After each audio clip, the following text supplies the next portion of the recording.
शिवरायांविषयी अवमानकारक वक्तव्याप्रकरणी प्रशांत कोरटकरला 2 दिवसांची पोलीस कोठडी सुनावण्यात आली आहे। राजारामपुरी पोलीस ठाण्यामध्ये नेत असताना एका वकिलानं कोरटकरवर शिव्यांची लाखोली वाहिली। कोल्हापूर सत्र न्यायालयामध्ये सुनावणीच्या वेळी वकील असीम सरोदे आणि आरोपीच्या वकिलांमध्ये खडाजंगी झाली।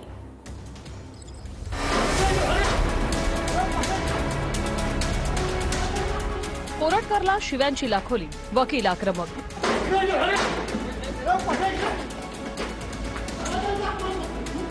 प्रशांत कोरटकरला कोल्हापूर जिल्हा न्यायालयातून बाहेर नेत असताना शिव्यांची लाखोली वाहण्यात आली।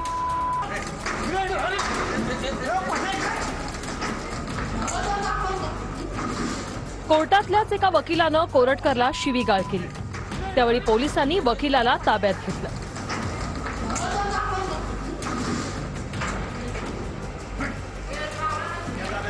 छत्रपती शिवाजी महाराजांची बदनामी आणि इतिहास अभ्यासक इंद्रजीत सावंत यांना दिलेल्या धमकी प्रकरणात कोरटकरला आणखी 2 दिवसांची पोलीस कोठडी सुनावण्यात आली। प्रशांत कोरटकरचं व्हॉइस सॅम्पल घेण्यात आलं।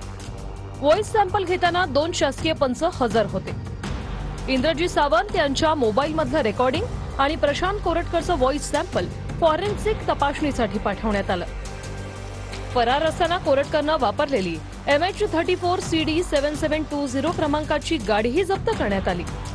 प्रशांत कोरटकरला मदत करणाऱ्या 4 जणांना कोल्हापूर पोलिसांनी नोटीस पाठवली आहे। फरार असताना कोरटकर